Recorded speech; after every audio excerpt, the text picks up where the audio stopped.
জীবন রহস্য প্রতি শনি জীবন রহস্যের এই পর্বে আপনাদের সবাইকে স্বাগত জানাচ্ছি। আমাদের সঙ্গে রয়েছেন পণ্ডিত শ্রী কল্পতরু। গত সপ্তাহে এই অনুষ্ঠানে তিনি বলেছিলেন বিবাহ বিচ্ছেদ নিয়ে। আজকেও বিবাহ বিচ্ছেদ নিয়ে আমরা থাকব, তবে আজ হবে পর্ব 2। পণ্ডিতজি, আপনাকে স্বাগত জানাচ্ছি বাংলার পালস টিভিতে। নমস্কার জয়ন্তদা, আর সব বাংলার পালসের দর্শক বন্ধুদের আন্তরিক অভিনন্দন, নমস্কার। আমরা গত বিবাহ বিচ্ছেদ নিয়ে আলোচনা করেছিলাম, এবারও আমরা বিবাহ বিচ্ছেদের পর্ব 2 নিয়ে আলোচনা করছি। বিবাহ একটা বিশাল ব্যাপার, এটা 2 পর্বে শেষ হবার নয়, এটা 100 পর্বও চলে যেতে পারে আর কি। তো আমার প্রশ্ন হচ্ছে যে আমরা প্রায়ই খবরের কাগজে দেখি সুলক্ষণা পাত্রী চাই, তাই সুলক্ষণা পাত্রীটা কীভাবে জানবো আমরা? দর্শক বন্ধু, প্রথম কথা জয়ন্তদা আপনাদের বলে রাখি, এই যে পেপারে যে অ্যাডভার্টাইজমেন্ট যে দেওয়া হয়, এই পেপারের অ্যাডভার্টাইজমেন্টটা তো জেনারেল, মানে যে মানুষের চাহিদা। দেখুন, এখন এটা একটা ভেগ ওয়ার্ড, কিন্তু কারোর জন্য একটা সুলক্ষণা আপনার জন্য অথবা যে কোনো ব্যক্তির যে ভিউজ যেগুলো হয় সব কিন্তু আলাদা আলাদা হয়, তাই তো? এটা কোনো পার্টিকুলার ব্যাপার নয় কি যেটাকে কি বলা হবে কি সুলক্ষণা, অথবা হ্যাঁ, আমাদের জ্যোতিষশাস্ত্রে একটা কথা আছে যেটাকে চাঁদ লগ্না বলা হয়। যাদের যে জাতিকার রাশি আর লগ্ন একই হয় তাদেরকে আমরা চাঁদ লগ্না মেয়ে বলি। আর চাঁদ লগ্না মেয়ে কিন্তু খুব ভালো হয়। খালি ভালো হয় বললেই হবে না, এর মধ্যে অনেক কিছু ব্যাপার আছে। অনেক সময় চাঁদ লগ্নার মেয়েদের নক্ষত্র আর গ্রহ বিশেষের উপস্থিতি, মানে সপ্তম ঘরে অথবা দ্বাদশ ঘরে অথবা আপনার রিপুস্থানে প্ল্যানেট কি অবস্থান করছে, সেটা একটা ফ্যাক্টর। তো এই হলো ব্যাপার। কথায় বলে বিবাহ নাকি পূর্ব নির্ধারিত, অর্থাৎ এই জন্মে কার সঙ্গে কার বিয়ে হবে, তমুকের সঙ্গে অমুকের বিয়ে হবে কি না, এগুলো নাকি আগে থেকেই বলা থাকে। দেখুন জয়ন্তদা, একটা কথা আপনাকে জানিয়ে রাখি, এই যে জন্ম, বিবাহ, মৃত্যু কিন্তু এটা কিন্তু বিধানের হাতে। কারণ এটাকে লোকে যে খণ্ডাতে চায়, জোর করতে চায়। তো আসলে ব্যাপারটা কি হয়ে গেছে, আমার কাছে প্রচুর কেসেস আছে, মানে ছোট্ট একটা কেস, যেটা আমার অনেক পুরনো ক্লায়েন্ট, তার ছেলের বিয়ে, ছেলে একটি মেয়েকে প্রেম করে। তো ছেলে মেয়েকে প্রেম করে, কিন্তু সেই মেয়েটি কিন্তু মাঙ্গলিক, ছেলে কিন্তু মাঙ্গলিক না। তো আমি তখন ভদ্রমহিলাকে বললাম কি আপনার ছেলের বিয়ে কিন্তু এখানে দেবেন না। আর তাদের হরস্কোপটাও দেখলাম, দেখার পর তাদেরকে আমি বললাম কি এদের বিয়ে হলে কিন্তু পরে কিন্তু যতই আপনি পুজো পাঠ করান, টাইমিং একটু রেমেডিয়াল মেজার্স পাওয়া যাবে, কিন্তু এদের বিয়ে টিকবে না। তো প্র্যাকটিক্যালি সেই জিনিসটা ঘটলো, মানে এমন অবস্থায় ঘটলো, বিয়ে হলো, মেয়ে হলো, তারপরেও কিন্তু ডিভোর্স হয়ে গেল। তো অ্যাকচুয়ালি দেখুন, man is not powerful, time is powerful. আর টাইম পাওয়ারফুল কেন বলা হয়?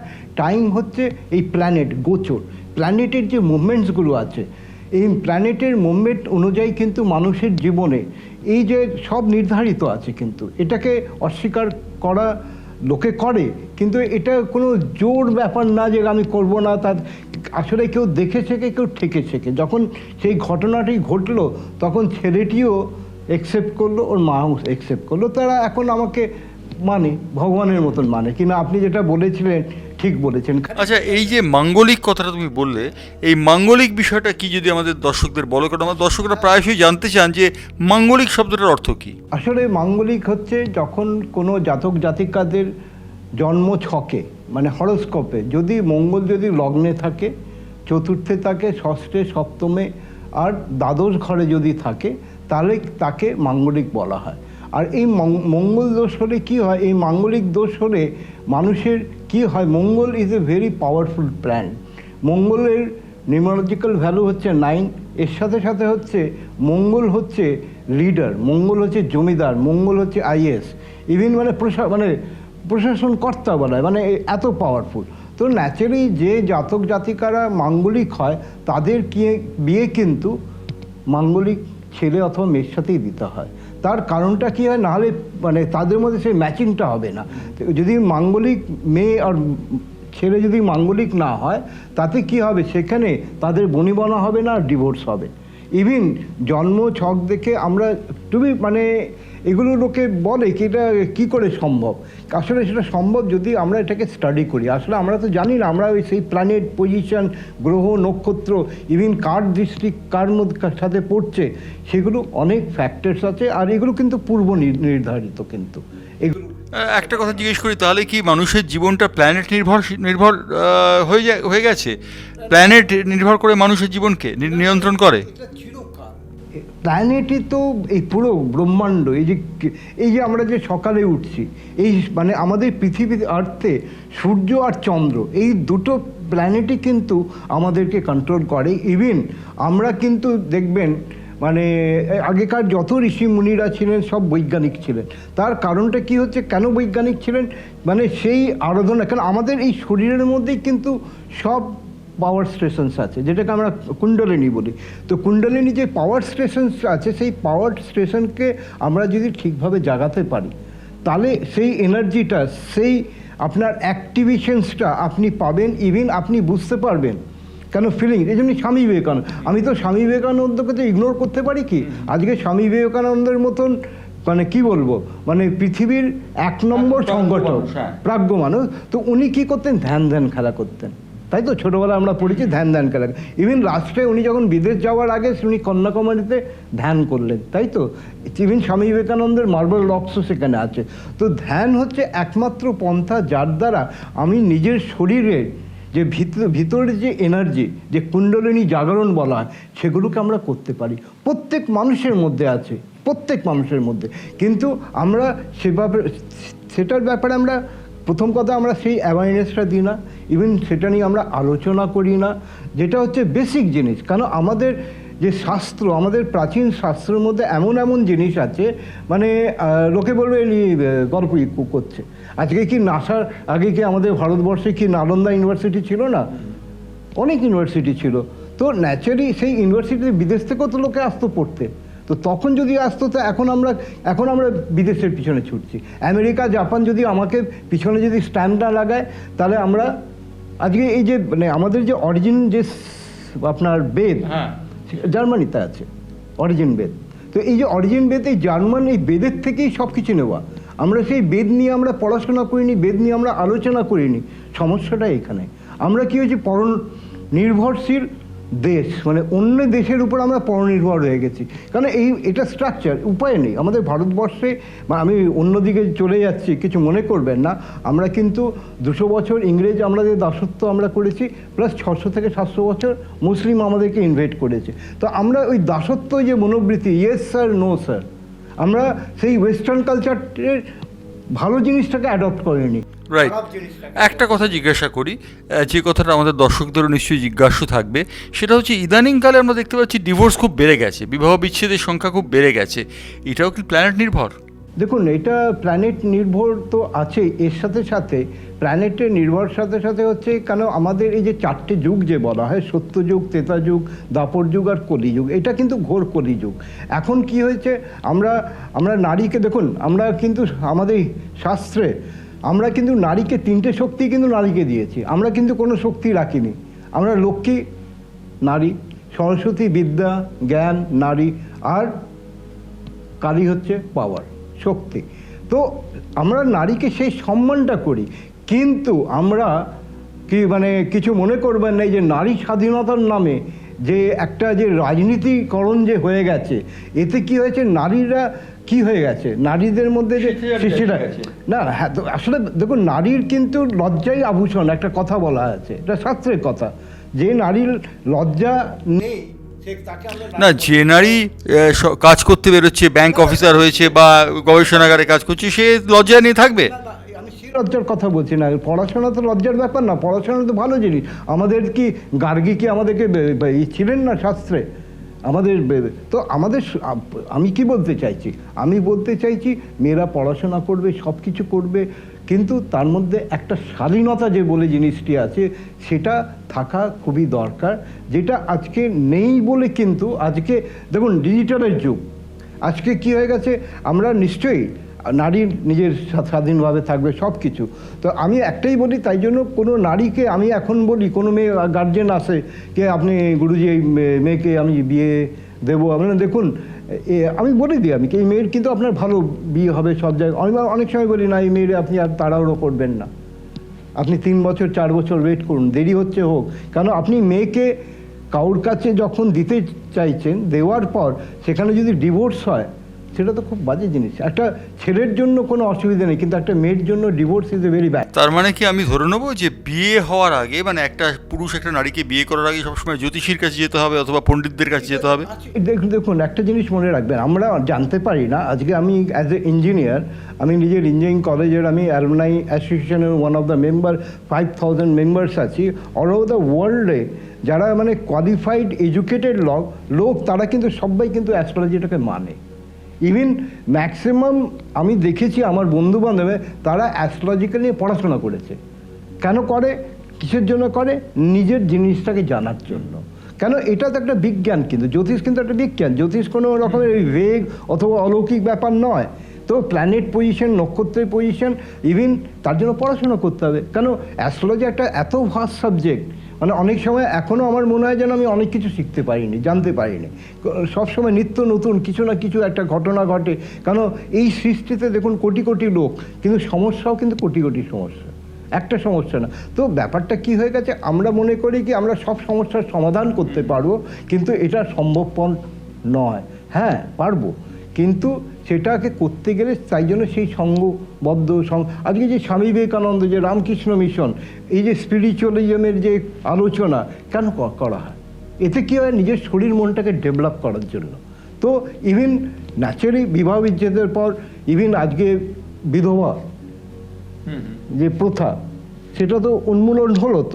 তো ব্যাপারটা কি হয়ে গেছে, এই যে বিবাহ বিচ্ছেদের যে ব্যাপারটা, আমি একটাই কথা বলবো, বিবাহের আগে নিজের মেয়ে অথবা ছেলের জ্যোতিষ বিচারটা করে রাখলে ভালো। আমি বলছি না যে করতেই হবে, কেন প্রত্যেক মানুষের নিজের নিজের ব্যক্তি স্বাধীনতা আছে। ইভেন আমি জোর, কিন্তু হ্যাঁ এটা একটা এমন শাস্ত্র, এটা মানুষকে গাইড করে। কি গাইড করে, কি ওই মেয়েটার জীবনে সে ভালো বর পাবে কি পাবে না।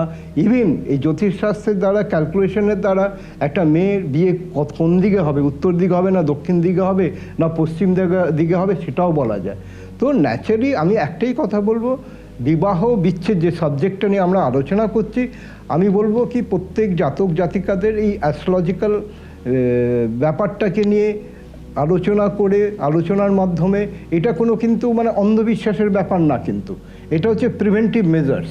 এখন নির্ভর করে, এখন দেখুন এটাও প্ল্যানেটের উপর নির্ভর করে, কেউ বিশ্বাস করে কি করে না, এটাও ডিপেন্ডস করে। কিন্তু কারণ অশুভ গ্রহ কিন্তু আপনাকে অশুভ চিন্তা দেবে, অশুভ গ্রহ আপনাকে অশুভ পরিবেশ দেবে, অশুভ গ্রহ আপনাকে অশুভ পরিস্থিতি মানে তৈরি করে আপনাকে ভুল কাজ করাবে।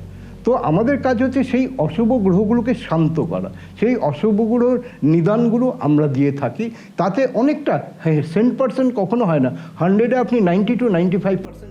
আচ্ছা, ইদানিংকালে একটা কথা প্রায় শোনা যায়, শুধু ইদানিংকালে না, প্রাচীনকালেও শোনা যেত রাজ্যটোক, অর্থাৎ স্বামী স্ত্রী যে বিবাহ হচ্ছে সেটা রাজ্যটোক বলা হতো। এই রাজ্যটোক ব্যাপারটা কি? এই যে জটক বিচার, এটা কিন্তু আমরা এখনও করি, আমাদের কাছে এখন অনেক আসে। এখনকার মানে মানুষেরা মেয়ের বিয়ে যখনই দেয়, তখন তারা ছেলের date of birth, time place, আর মেয়ের date of birth, time place নিয়ে আমরা জটক বিচার করি। তার মধ্যে 8খানা পয়েন্টে 36 মার্কস আছে, যার মধ্যে 18খানা মার্কস পেলে আমরা তখন আমরা হ্যাঁ আপনি এগোতে পারেন। কিন্তু তার আগেও কিন্তু মেয়ে আর ছেলের জ্যোতিষ গণনাটা করে তারপরেই এগোনো উচিত। আসলে এই জটক বিচারে কি হচ্ছে দেখবেন, আমাদের বাঙালিদের মধ্যে একটা প্রথা আছে, খালি গণ, রাক্ষসগণ, নরগণ আর দেবগণ, এই গণ বিচার করে। গণটা কিন্তু মাত্র 6 মার্কস, 36 মার্কসে 6 মার্কস, 6। তো 6 মার্কস নিয়ে বিচার করলে তো হবে না, টোটাল 36 মার্কস আছে, তার মধ্যে পুকুর দোষ আছে, নারী দোষ আছে, সেগুলো ক্যালকুলেশন আছে। আমরা অনেক সময় বলি দেখা গেল হেলথ ভালো আছে, ইস্যু ভালো হবে, কিন্তু লাভের ব্যাপারটা খুবই, তখন আমরা কি বলি, যারা পড়াশোনা করে, যারা হাজব্যান্ড ওয়াইফ দুজনেই চাকরি করে, তাদের কাছে ওই লাভিং ব্যাপারটা কম থাকে, প্র্যাকটিক্যাল ব্যাপারটা বেশি থাকে। তো এগুলো ডিপেন্ড করে কি আমি এই যে জটক বিচার করে আমরা সেভাবে গাইড করি। অর্থাৎ একজন জ্যোতিষীকে বা জ্যোতির্বিজ্ঞান যিনি চর্চা করেন তাকে কতটা দার্শনিক হতে হয়, অর্থাৎ কতটা তিনি দর্শন সম্পর্কে অবহিত হতে হয়? দেখুন আসলে জ্যোতিষশাস্ত্রটা হচ্ছে, প্রথম কথা হচ্ছে একটা কথা বলে রাখি আপনাকে, জয়ন্তদা, আমাদের এই যে প্ল্যানেট নক্ষত্র নিয়ে আমরা যখন বিচার করি, ইভেন এর মধ্যে যা যা মানে অঙ্ক করতে হয়, যা যা ক্যালকুলেশন করতে হয়, মানে তার জন্য কিন্তু অনেক ব্রেন ওয়ার্ক করতে হয়। তো এই ব্রেন ওয়ার্ক কিন্তু এটা ছোটো বড়ো ব্যাপার নয়, এটা কি ইজি ওয়ার্ক নয়, এটা একটা বিশাল সাধনার ব্যাপার। ইভেন এটার জন্য আমাদেরকেও সেভাবে নিজের শরীর আর মনের চর্চা করতে হয়, কেন না করলে আমি সেভাবে মানুষকে গাইড করতে পারবো না। তো ব্যাপারটা কি হয়ে গেছে কি, এটা একটা এমন শাস্ত্র, এর জন্য দেখুন এটা আমাদের শাস্ত্রে, প্রাচীন শাস্ত্রের মধ্যে যেটা আমি একটাই বডি, আমার কাজ কিন্তু ওই বডি মাইন্ড নিয়ে, শরীর মন। আমি সোলের ব্যাপারে যাচ্ছি না, সোল তো আত্মা তো পরে আসছে। কেন প্র্যাকটিক্যালি আমরা নিজের শরীর আর মনটাকে কিভাবে ঠিক রাখবো, যেমনি সাইকেলের দুটো চাকা হয়, কয়েনের দুটো দিক হয়, তো সিমিলারলি শরীর আর মনটাকে ঠিক রাখার জন্য এই জ্যোতিষ বিচার করে যদি আপনি নিজের অশুভ গ্রহগুলোকে যদি আপনি ঠিক করতে পারেন, তার নিরাময় করতে পারেন, তাকে শান্ত করতে পারেন, তো ন্যাচারালি অটোমেটিকলি আপনার লাইফ অনেক বেটার হবে, কনজুগাল লাইফও ভালো হবে। Obviously conjugal everything. দেখুন অ্যাকচুয়ালি কনজুগাল লাইফে অনেক সময় কী হবে, এটাও একটা আমাদের জীবন রহস্যে এটা একটা বিশাল সাবজেক্ট হবে কি, এই যে কনজুগাল লাইফ, এই কনজুগাল লাইফ কেমন হওয়া উচিত, এই কনজুগাল লাইফের জন্য কিন্তু অনেক সময় বিবাহ উচ্ছেদ হয়ে যায় কিন্তু, কেন এটা ডিপেন্ড করে। তো ইভেন জ্যোতিষশাস্ত্রে আমরা কিন্তু সেটা বলতে পারি, বুঝতে পারি। তো ব্যাপারটা কি হচ্ছে কি, জ্যোতিষশাস্ত্রের মধ্যে একটা জিনিস আমি সবাই দর্শক বন্ধুদেরকে বলবো, আমাদের এই জ্যোতিষ শাস্ত্রের দ্বারাই আমরা নিজের জীবন রহস্যটাকে দেখতে পারি। আমি বারবার যেটা বলবো, বেদের চোখ কিন্তু জ্যোতিষ, কিন্তু জ্যোতিষশাস্ত্র। তো আমি একটাই কথা বলবো, কোনো জিনিসে অ্যাডিকশানস ভালো না। অনেক লোক আছে অ্যাডিক্টেড হয়ে যায় নানান ন্যাচারালি, মানুষের তো দেখুন চিন্তাভাবনার তো শেষ নেই, কোশ্চেনের শেষ নেই। তো ন্যাচারালি আমি একটাই কথা বলবো কি, আপনি যা করবেন জ্যোতিষশাস্ত্রকে মানবেন, কিন্তু তার অ্যাডিক্টেড হবেন না, অ্যাডিকশান হবেন না। অর্থাৎ আমরা একজন জ্যোতির্বিদের কাছ থেকে শুনলাম, জ্যোতিষীর কাছ থেকে, যে জ্যোতিষশাস্ত্রে আপনি অ্যাডিক্টেড হবেন না। অর্থাৎ সত্যি কথা বলতে কি, পণ্ডিত শ্রী কল্পতরুর বিশেষত্ব এখানেই, তিনি মানুষকে নিদান দেন, কিন্তু নিদানের সঙ্গে সঙ্গে তিনি বলেন সতর্কবার্তা, বিধিবদ্ধ সতর্কীকরণ যাকে বলা যেতে পারে, যে আপনি অ্যাডিক্ট হবেন না। এটা কিন্তু অত্যন্ত বড় কথা। একটা শেষ প্রশ্ন গুরুদেব আপনার কাছে, সেটি হচ্ছে এই যে দেখা যাচ্ছে বিয়ে, একজন পুরুষ একজন নারীকে বিয়ে করলো, এটা অ্যারেঞ্জ ম্যারেজটা ভালো না লাভ ম্যারেজটা ভালো, কোনটা ভালো? দেখুন আমি একটাই কথা বলবো কি, দুটোই ভালো, অ্যারেঞ্জ অ্যান্ড লাভ, এটা কিন্তু বিধানের হাতে। অ্যারেঞ্জ করে লাভ না লাভ করে অ্যারেঞ্জ, এই দুটোই হতে পারে। কেউ যদি কোনো ছেলে, আমাকে অনেক কেউ আছে কি ছেলে মেয়েকে ভালোবাসছে, আপনি ওকে যাতে ঠিক মানে ওকে অ্যাভয়েড করে, ওকে যাতে কাট হয়ে যায় বিয়েটা। ইভিন অনেক কেউ বলে কি না ওই মেয়েটা সুন্দর, আমার ছেলে ওকে ভালোবাসছে, কিন্তু মেয়ে কিন্তু ভালোবাসছে না। তো আমি তখন তাকে একটাই কথা বলি কি, দেখুন ছেলের পক্ষ যদি হয়, আমি বলি ছেলের পক্ষের আপনি নিজের জ্যোতিষ বিচারটা করে আমি তাকে এমন সাজেশন করব, তার অশুভ গ্রহগুলোকে ঠিক করব, যাতে ও ভালো মেয়ে পায়। আর মেয়েদের ক্ষেত্রেও তাই। তো ব্যাপারটা কি হচ্ছে, আমার কাজ হচ্ছে মানুষকে, আমি খোদার উপরে খুদদারি করা আমার কাজ নয়, কিন্তু I can not dictate the god. সমস্যাটা এখানেই হয়ে যায়, মানুষ যখন নিজেকে ভগবান মনে করে তখনই তার মধ্যে অহংকার ঢুকে যায়, তখনই তার কিন্তু পতন শুরু হয়ে যায়। রাইট। অর্থাৎ আমরা বুঝতে পারলাম আজকে জীবন রহস্যে গডম্যান বলে যারা নিজেদের পরিচয় করেন, পণ্ডিত শ্রী কল্পতরু সেই দলে বলেন না, এবং তিনি পরিষ্কার বলছেন যে যখনই স্বামী অথবা স্ত্রী যারাই বিয়ে করবেন, বিবাহেচ্ছু হবেন, তারা জ্যোতিষশাস্ত্রকে আগে দেখাবেন, জ্যোতিষীর কোষ্ঠী বিচার করে তবে বিয়ে করবেন, নয়তো কিন্তু বিয়ে ফলদায়ক হবে না। আজকে বিবাহ বিচ্ছেদ পর্বে আমরা থেকে বিদায় নিচ্ছি, তবে পরের পর্বে আমরা আসবো দাম্পত্য নিয়ে, এবং দাম্পত্যের সেই রসায়ন নিয়ে আমরা কথা বলবো জীবন রহস্যে। পণ্ডিত শ্রী কল্পতরু আমাদের সঙ্গে থাকবেন। ধন্যবাদ কল্পতরু আজকে আমাদের সঙ্গে থাকার জন্য। জীবন রহস্য প্রতি শনি